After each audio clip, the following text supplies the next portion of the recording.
Listen closely, because what you are about to hear happens every day, in different rooms, with different faces, in different languages, but with the same story. A woman is erased, and the most terrifying part is not the erasure itself, it is that the people around her know, and they stay silent. The entrance to the Met Gala has no mercy. Every step feels like judgment. Every camera flash feels like a sentence. The red carpet was built to celebrate, but also to exclude. And on that May night, at the most powerful fashion event in the world, a woman walked toward the main entrance with the posture of someone who had spent years learning not to bow. She knew it would be difficult. She did not know it would be like this. The security guard at the entrance was a woman in a dark uniform, her eyes fixed on the tablet, her expression making one thing very clear. To her, whoever stood in front of her did not exist until the system confirmed it. Your name isn't here. Maya Adeyemi was 38 years old, a black woman with the kind of presence that doesn't ask permission to be noticed. Her ebony skin reflected the red carpet lights. The dress she wore, embroidered in black and gold, structured in a way only someone who truly understands fabric could create, carried an elegance that did not depend on a brand. It depended on mastery. But that night, mastery was not what they were asking for. They were asking for a name on a list. Please check again. Her voice was calm. Her chin was lifted, but her hands were trembling. I've already checked 3 times. Maya Adeyemi is not on the list. And then came the part that hurts more than rejection. A laugh. Someone in the crowd laughed. Then someone else. And the laughter turned into whispers. And the whispers turned into a sentence spoken out loud by a woman holding a microphone. Who is she trying to fool without an invitation? The cameras turned toward Maya. She was being filmed without consent. People were posting in real time. Captions appeared before she had even said anything. The internet was already deciding who she was. But Maya did not leave. She stayed exactly where she was. She looked at the cameras. She looked at the crowd. She looked at the reporter holding the microphone with that smile of someone who could not hide how satisfied she was to watch someone else's humiliation become a spectacle, and she breathed. The kind of breath that takes years to learn. The kind that comes after crying in silence, after swallowing words, after standing upright, when everything inside you wants to collapse. Then she spoke. Not to security, not to the reporter, but to the cameras, to the world. With a voice steady enough for the microphone to capture every syllable. That's fine, but I need you to call Victor Cavalcante right now. Tell him the woman who created this entire collection is standing outside. Silence. For 3 seconds, the loudest fashion event in the world went mute. Then the reporter looked at her phone. The video she had posted less than a minute earlier had already passed 100,000 views. The comments exploded. Who is this woman? She said she created the collection? Why is she outside? Maya did not leave like a loser. She left like the beginning of a story. And now you need to understand who she really is. To understand why the entire fashion industry was about to come crashing down. Inside the Met, everything looked perfect. The rooms glittered. Cameras were everywhere. Conversations were polished, calculated, designed to be photographed as much as the gowns. And at the center of it all stood Victor Cavalcante, 45 years old, rich, powerful, carrying the specific confidence of men who have never truly heard the word no, the kind of confidence that does not come from achievement, but from protection, the protection of a last name that opens doors, of an inheritance that delays consequences, of a world that decides, long before the first failure, that certain men always deserve a second chance. Victor Cavalcante was photographed like a genius, but the truth about geniuses is that they actually have to create something. Beside him stood Isabella Fontaine, 26, smiling for every camera with the practice of someone who had rehearsed that smile to exhaustion. Isabella was beautiful in the way the fashion industry approves of, tall, thin, with a look that worked both on screen and on paper. Victor had placed his hand near her back, near it, not on it, because Victor always knew how a photograph needed to look. Victor, who is the woman beside you tonight? Victor smiled, the smile that got him magazine covers. Isabella Fontaine, the muse behind Eden Noir, the woman who inspired every piece in this collection. Flash, flash, flash, until his phone vibrated. Unknown number. Victor ignored it. It vibrated again.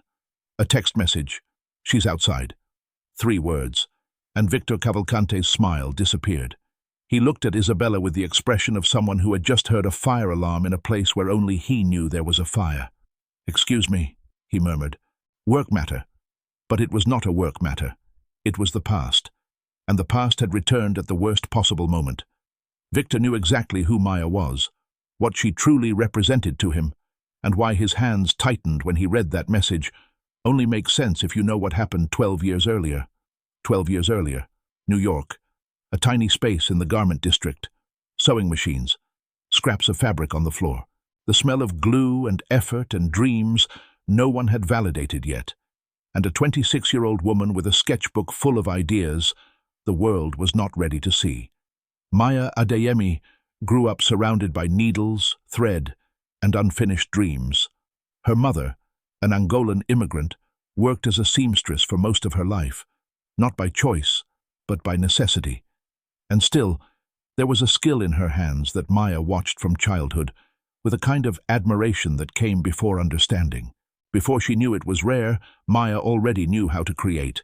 At 10, she repaired clothes for neighbors. At 16, she had a portfolio so impressive that a teacher called her a genius out loud, and immediately regretted it when the other students laughed. But Maya never forgot that word, genius. She carried it with her like a small flame. It hurt to hold, but it kept her warm. At 26, after earning a scholarship and graduating from one of the most respected fashion schools in the country, Maya walked into Cavalcante Atelier. At the time, the brand was small, drowning in debt, but still protected by an old family name. The kind of protection that does not solve problems, it only postpones consequences. Victor Cavalcante was 33, an heir with no real vision, no discipline, and no idea how close he was to losing everything. He flipped through Maya's portfolio for 2 minutes. 2 minutes. For work that had taken a lifetime to build. Then he said, "It's good, but the fashion world isn't ready for a designer with your profile." "My profile?" Maya asked. "You know what I mean." She knew. Of course she knew. So she left with her portfolio under her arm, and enough rage in her chest to burn the entire building down. But 3 days later, Victor called. "I need someone like you," he said. "Behind the scenes. Your ideas. My name. You receive a fair salary and experience. When the time is right, we renegotiate." The time was never right, but Maya stayed, because she believed him, and because she loved him. The kind of love you only understand was wrong after you have survived it. She was not only the invisible designer, she was the invisible wife, and what happened between them, what Victor did when the empire began to grow, is the part that changes everything. They married in the winter of the 2nd year. A small ceremony, no photographers, no family from Victor's side, no public announcement. Victor had explained it with the flawless logic of men committing something they cannot name. In fashion, marriages complicate images. For now, it's strategic to keep this between us. When I'm established, when the world knows us for the work, then we'll make it public. Maya had agreed, because she loved him, and because, at the time, there was something seductive about the idea that secrecy was protection, not exclusion. The contract she signed, for strategic business reasons, Victor had said, transferred all official rights to the Cavalcante name. She was young when she signed. She was in love, and she trusted him. But Maya kept something Victor did not know existed, something that, on the night of the Met Gala, was about to change the entire game. In the first year, everything seemed possible. Maya worked 16 hours a day, slept little, ate late. Her studio was the same as Victor's, but the credits on the walls belonged only to his name. She did not complain. She thought she was building something. In the 2nd year, the first major collection was released. Victor got 3 interviews, 2 covers, 1 television special. Maya was invited to none of them. "You understand," Victor said that night. "It's strategy. You're the secret. Secrets have value." She swallowed it. In the 3rd year, when the most important magazine in the industry called Victor the Future of American Fashion, Maya stood in the space they shared and looked at the original sketches with her name and the date, proof that those ideas had been born from her hands, not his. And she began to save everything, every original sketch, dated and signed. Every research note, every photograph of the creative process, every email where Victor praised her by name. Maya, this idea is perfect. Maya, you saved this collection. Maya, without you I'd be bankrupt. At first, she did not save them out of suspicion. She saved them because she loved the work too much to watch it disappear without a trace. Only later did she understand that she had been gathering evidence. 7 years earlier, Paris, the Cavalcante collection, debuted, and the fashion world stopped. It was the collection that placed Victor Cavalcante among the most important names in the global industry. Critics called it revolutionary. One of the most respected fashion journalists wrote that Cavalcante had found the soul fashion had lost. Victor cried in front of the cameras. He said it was emotion. Maya watched it all on a hotel room screen in New York, because Victor had forgotten to include her on the trip. Every concept had been created by her. Every sketch, every cultural reference, and there were many. Because the collection drew from sources of the African diaspora that Maya knew deeply, sources Victor could never have accessed the way the collection did, because to close references of memory and identity, you need to carry them in your body. Every detail, every decision that made the collection feel alive.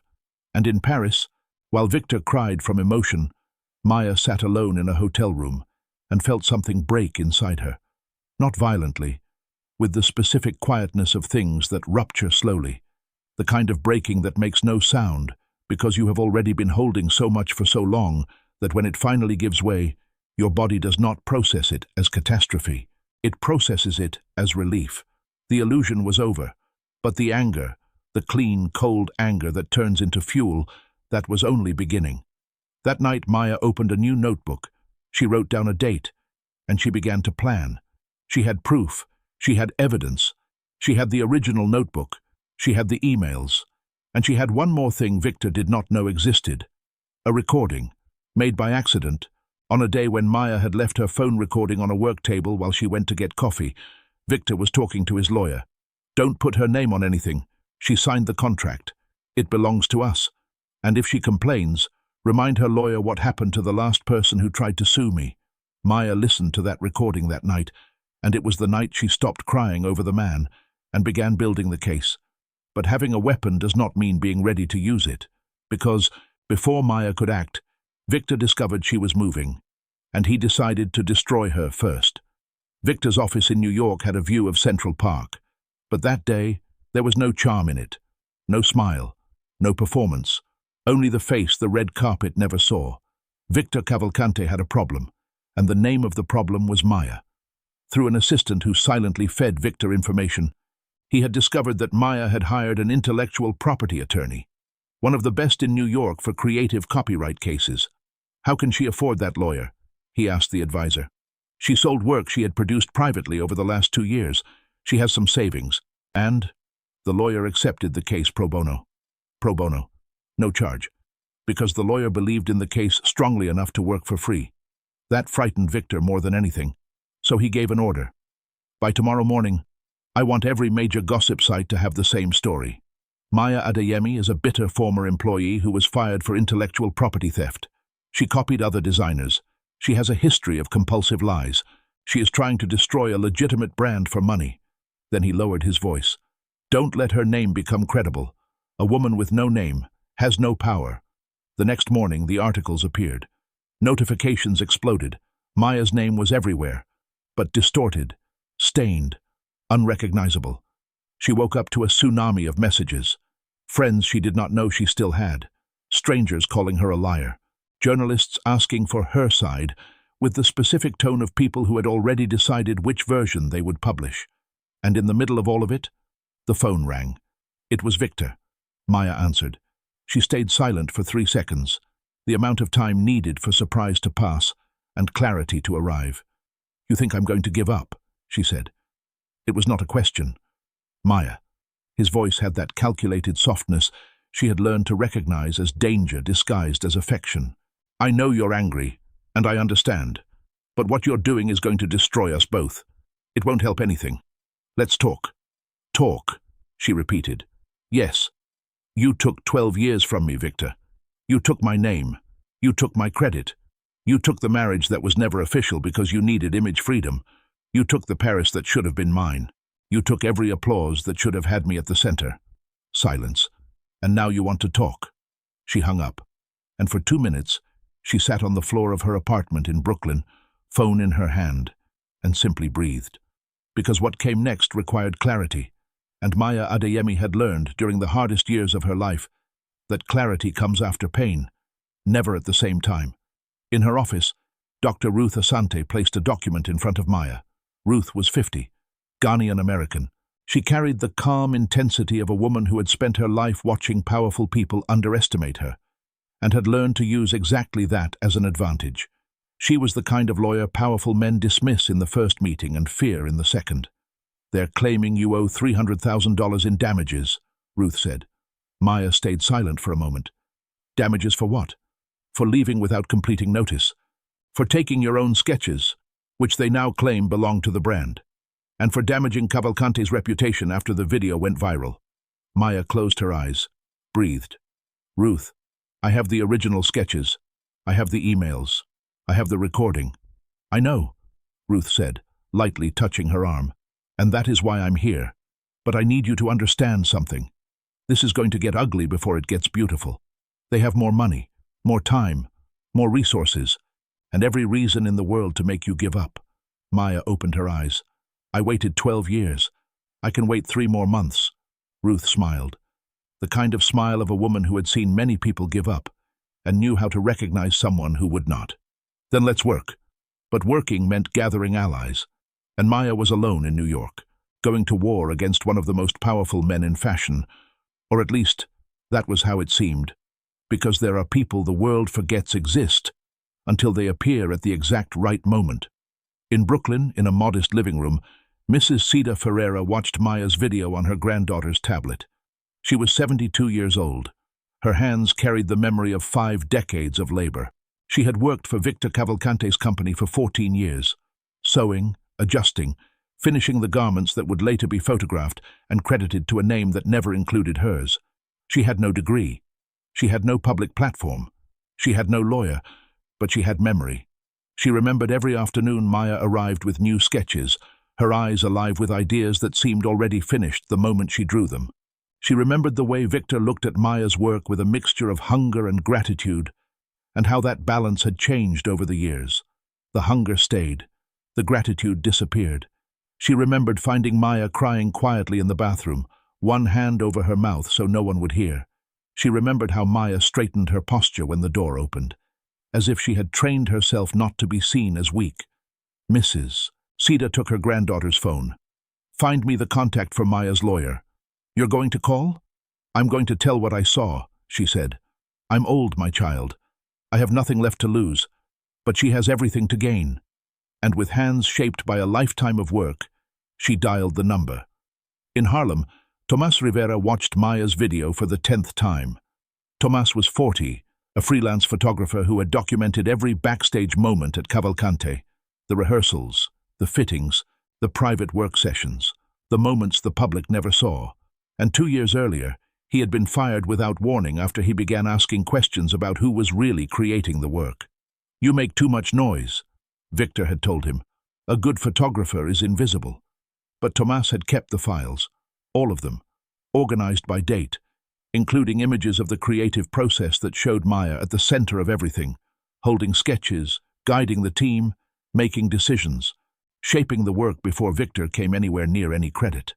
Victor believed those files had been destroyed because he had ordered their destruction, but Tomas had kept copies in 3 separate places. When Maya's lawyer called, he said only, "I've been waiting for this call. I have everything you need." At the office of the Fashion Chronicle, Claire Song looked at Maya's video on her computer screen. Claire was 35, Korean-American, and one of the few investigative fashion journalists who was not afraid of rich men with expensive lawyers. She had tried to publish a story about Maya Adeyemi 2 years earlier. The editor refused. "Not enough proof, and Cavalcante advertises with us. We can't afford that fight." But Claire had kept the draft. All the interviews, all the anonymous sources who admitted they had watched Maya create and had watched Victor sign his name to the work. She stayed quiet because she had no choice. Now Maya had appeared outside the Met, and given the world a face for that story. Claire picked up the phone and called Ruth before Ruth even had the chance to call her. "I have a story that's been ready for 2 years," Claire said. "I was just waiting for the moment Maya could authorize it." On the other end of the line, Ruth smiled. "Then you're going to love what we have to show you. 3 allies, a seamstress with memory, a photographer with proof, a journalist with a story ready to explode, and Maya at the center of it all, building a strategy with the same precision she had brought to the work that was stolen from her. But Victor was moving too, and his next attack would be the dirtiest one of all. At the luxury hotel where she was staying, Isabella Fontaine sat alone and looked at her own reflection in the full-length mirror. There was something in her eyes the cameras never captured. Doubt. Isabella had not been born a villain. She was a woman who had made choices and was beginning to understand their cost. She met Victor 3 years earlier at a party in Milan. He was charming, generous, fascinating in the way certain men are when they are building something with you without letting you realize that you are the material. She was 23 and chasing a career that depended exactly on the kind of man Victor seemed to be. He never mentioned Maya. Isabella discovered Maya's existence by accident, after finding an envelope in Victor's office addressed to Mrs. Maya Cavalcante. When she asked, Victor's answer was cold. "Complicated situation. Resolved. Nothing you need to worry about." So she did not worry. She wanted to believe him. But when the video of Maya outside the Met went viral, and Isabella read the comments, the woman who created everything was left outside. She felt something she could not name. Maybe shame, maybe recognition, maybe the strange sensation of seeing in a mirror a different version of herself, the version that existed before the choices. Victor entered the room and threw a tablet onto the bed. "I need you to give an interview tomorrow," he said. "Say Maya is unstable. Say you never knew her as a creator. Say the collection was mine." Isabella looked at him. "You want me to lie? I want you to protect what we built." "What you built," she corrected softly. The silence between them lasted only 3 seconds, but it was enough for something to break. Isabella had been a piece on Victor's board, but even pieces can decide to stop moving. There was something Isabella knew, something she had discovered by accident 3 weeks before the Met Gala, when Victor had sent her to retrieve a document from a room in the office that he normally kept locked. The key was in the pocket of the jacket he had forgotten at home. Isabella did not plan to go in, but the door was there, and curiosity mixed with the growing anxiety of a woman who had begun to realize how little she knew about the man she was with, did what curiosity always does. Inside the archive, there was a folder. Inside the folder, there was a copy of Maya's original contract with the company. The clauses, the signatures, the language Victor had tried to hide. There was also correspondence between Victor and his lawyers discussing how to neutralize Maya's claims if she caused problems. And there was one line in an email that Isabella read 3 times before fully understanding it. "If she gives interviews, we remind the market who she is. A woman without a brand has no voice. A woman without a voice has no market. And without a market, she has no case." Isabella photographed everything with her phone. At the time, she did not know exactly why. Sometimes we save proof before we understand that we are going to need it. When Claire Song called Isabella after Victor's disastrous television interview, where he called Maya unstable, claimed the sketches were fabricated, and said his father had been manipulated, Isabella did not hesitate. "I want to talk," she said. "About what?" "About what I saw. About what I know." "Do you understand what this could cost you?" Claire asked. Isabella was quiet for a moment. "I entered this story through the wrong door. That doesn't mean I have to leave through the same one." 1 week after the Met Gala, Claire Song's article went live at 6 in the morning. In 12 minutes, it was the biggest story in fashion. The headline was simple, devastating. "The woman behind the empire. How Maya Adeyemi created what Cavalcante claimed." The article included Tomas's photographs, Mrs. Kida's testimony, the emails, segments of the recording, and something even Maya herself did not know Claire had discovered. Victor's father, Hector Cavalcante, the founder of the company, had signed a private agreement with Maya before he died, a document establishing that Maya had the right to profit participation from any collection based on her creative work, a contract Victor had buried after his father's death, that he had tried to make disappear, but the estate attorney had kept it, because it was his legal obligation, and because there had been something in the way Victor had asked him to destroy the document, something that bothered him enough to make him quietly disobey. Maya read the article from her apartment in Brooklyn. For a long time, she stayed silent. Then she called Ruth. His father's contract. Can you find it? It's been in our hands for 3 days, Ruth said. I was waiting for the right moment. The secret from the past had changed everything. But Victor still did not know what was coming. And when the truth finally arrived at his door, his reaction would become the final, desperate mistake of a man who had never learned how to lose. In the office, Victor read the article. His hands shook. The advisor instinctively stepped back. Victor Cavalcante had survived scandals before. He knew exactly how reputation destruction worked because he had used the tool many times. It was simple. You create enough doubt so that no one can say with certainty which version is true. Doubt is enough. The industry does not need certainty to walk away. It only needs discomfort. But this time was different. This time there was proof. Photographs, witnesses, emails, a recording, a contract signed by his own father, and a photographic archive provided by a woman who had stood beside Victor for 3 years. So he did what desperate men often do. He went too far. He called a television network where he still had connections and demanded airtime. That afternoon, he gave a live interview. He claimed Maya was mentally unstable. He claimed she had fabricated the sketches. He claimed his father had been manipulated into signing the agreement. And he called her work minor contributions from an assistant who confused help with authorship. That interview became the biggest mistake of Victor Cavalcante's life. Because Mrs. Sita watched. And then she called Claire Song and gave a live statement, crying as she described what she had witnessed for 14 years. The estate attorney, an 80-year-old man who had served the Cavalcante family for decades, watched too, and he called Ruth Asante saying he was willing to testify. And Isabella Fontaine, watching from her hotel room, heard Victor speak about Maya as if she were less than human. That was the moment Isabella made the decision she had delayed for a week. She called Claire Song. I want to talk, Isabella said. About what? About what I saw. About the archive I photographed. And about what I learned being the woman placed in front when another woman was pushed backstage. A conference room in Manhattan. Long table. Floor-to-ceiling windows. Lawyers on both sides. Victor sat with 4 attorneys. Maya sat across from him with Ruth. Victor had requested the meeting. He wanted a settlement, and he arrived speaking like a man who still believed he was in control. Look, Maya, I understand you're hurt, and I admit things could have been handled differently. But let's be adults. I'm offering a reasonable payment. You sign a confidentiality agreement and everyone moves forward. Maya looked at him. The man she had loved. The man who had stolen from her. The man who had called her unstable on national television. Then she pushed the folder toward him. This is what we have. Original sketches, dated and signed. Emails from you praising me by name.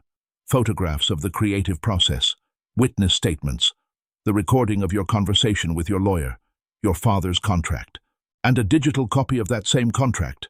Photographed by someone who worked by your side for the last 3 years. Victor opened the folder, then closed it. He looked at the lawyers. No one spoke. The room became so quiet Maya could hear her own breathing. I don't want a reasonable payment, she said. I want public recognition of my authorship. I want retroactive profit participation according to your father's contract. I want my name tied to the history of every collection I created. And I want a public statement from the company recognizing my contribution, or all of this goes to court and to the press at the same time. One of Victor's lawyers touched his arm and whispered, Victor, we need to talk. He had built an empire on her work. Now the entire empire depended on one decision, but the story would not end in a conference room, because Maya had planned one last thing, a public moment, one that could not be erased. 1 week later, New York Fashion Week. The Cavalcante show was about to begin. The room was packed with journalists, buyers, celebrities, and cameras from all over the world. Victor had given in, not because he wanted to, but because his lawyers had spent 48 hours reviewing the evidence and reached one conclusion. They would lose, badly, and publicly. The agreement gave Maya everything she had demanded. It also included something she had not asked for, but Ruth had insisted on a public presentation at the opening of the show, with Maya present. The lights went out. The room fell silent. A voice sounded through the microphone. Before we begin, Cavalcante has a statement to make." Victor walked onto the stage. He looked like a man who had aged years in a single week. The pose was gone. The effortless confidence was gone. What remained was only a man who had lost the battle and now had to lose the narrative too. "For the past 12 years," he said, "Cavalcante has benefited from the talent and creative vision of a woman who did not receive the recognition she deserved." Pause. "Her name is Maya Adeyemi, and she is the original creator behind the collections that defined this brand." For 2 seconds, the room was completely quiet. Then the murmurs began. The cameras turned. People looked around. Where was she? The side doors opened, and Maya Adeyemi entered. She did not hurry. She did not slow down. She walked like someone who knew exactly where she belonged, and had spent far too long waiting for others to admit it. The dress she wore was black and gold, hand-embroidered, every stitch a statement. The cameras turned toward her. The flashes exploded. Someone in the audience began to applaud, then another person, then more, until the entire room stood. Mrs. Cedar, sitting in the front row thanks to Ruth, cried without trying to hide it. Tomas lifted his camera, his hands steady for the first time in years. Claire Song typed updates in real time, and Isabella Fontaine, sitting quietly in the back, stood with everyone else. Maya walked to the stage. Victor stepped back. She did not extend her hand to him. There was no reconciliation, only truth, only accountability. She took the microphone, and with the same voice she had learned to control in hidden rooms, in painful meetings, and on sidewalks where cameras laughed at her, she said, "I never needed you to believe me. I needed the truth to survive." And it survived. Pause. The room held its breath. The collection you are about to see will now carry the name it should have carried from the beginning. Eden Noir by Maya Adeyemi. The show began, and beside each piece the screens displayed Maya's original sketches, her handwriting, the dates, the signature, the work with the name that had always belonged to it. The room could not remain silent. There was no silence large enough to contain what was happening. Hours later, the video of Maya entering the room had reached 50 million views. Claire Song's article won the most important fashion journalism award that year. Tomas Rivera became the official photographer of Maya's new company. Mrs. Cedar was invited to become a senior consultant and cried again when she discovered the position existed and that it had been created specifically for her. Isabella gave a short interview. She said she had learned the difference between being someone's muse and becoming the main character of her own life. And Victor Cavalcante signed the documents. He remained rich, but smaller, the kind of rich that cannot buy back what it wasted. That night, Maya returned to her apartment in Brooklyn. She opened the drawer beneath her bed. She took out the old notebook. She looked at the first sketch she had made at 26, when she still believed talent would be enough. Then she turned to a blank page and began to draw again, not to prove anything, not to answer anyone, but because creating was what she did before anyone tried to turn it into something that could be taken from her. And no contract, no erasure, no imposed silence can tear out of a woman what was born inside her. It never belonged to Victor Cavalcante. It never belonged to any Met Gala list. It never needed validation from any red carpet. It belonged to her, always. This was Eden Noir, the story of the woman they tried to erase, and who chose to remain visible. If you made it this far, you know stories like this are not fiction. They happen in offices, in conference rooms, in contracts signed too quickly by young women who believed in promises made by men who never intended to keep them. The difference between Maya and the women the world never gets to know is simple. Maya kept the evidence. So here is what I want you to take from this story. Document everything. Save the emails, save the sketches, save the messages, because the day you need to prove the work was yours may arrive sooner than you think. And when it does, you deserve to be prepared. Until the next episode.